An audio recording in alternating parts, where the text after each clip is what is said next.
400 years ago.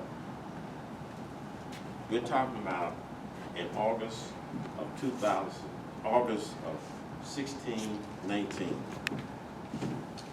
In a place where people look like this, and they was busy going about their day, living, learning, teaching their children how to grow up, how to be a man, how to be a woman.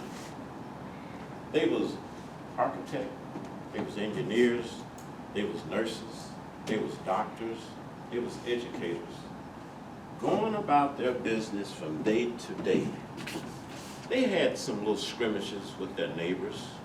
There's 54 countries in the continent of Africa. So sometimes people have some disagreements.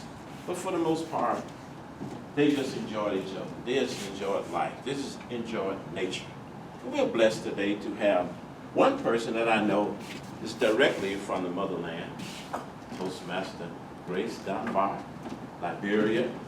I always call her my sister from the motherland. But around 1619, and actually it started before, but we're talking about what happened here in America. Around 1619, some Europeans decided that they could not do the hard work here in what we call America or other parts of the world. So the Dutch decided, let's go to the dark continent that we call Africa. People that look like this, that are very strong, that can do the hard work. So the first ship arrived in Virginia, 1619, with about 50 slaves. The ships had unusual names. By the way, one was called Jesus. Can you believe that? Slave ship named Jesus. One that's real popular that made a move about the Armistead ship.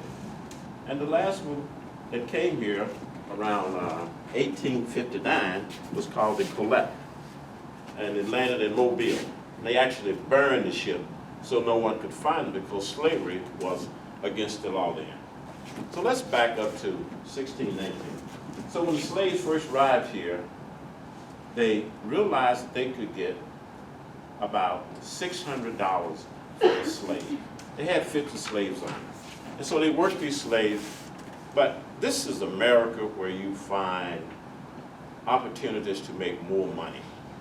So some slave owners realized that if they could sell slaves in Louisiana, they could sell them for $6,000.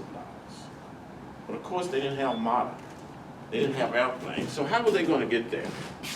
This is how they got there. Marching women, men, and children, they walked. They walked, blazed the trail all the way with people dying along the way. All for money. This is what happened here in America, from Africa to America. And from 1619 to 2019, they're talking about 400 years from the beginning of slavery here in America up until today. What are we doing today? Okay, you can say, well, during those 400 years, we've come a long way. We've done a lot of things. We even elected someone called Barack Obama and made him the president. But if you just listen to what's going on in the news, in the same state, 2019, the governor doing the blackface thing. Everybody wanted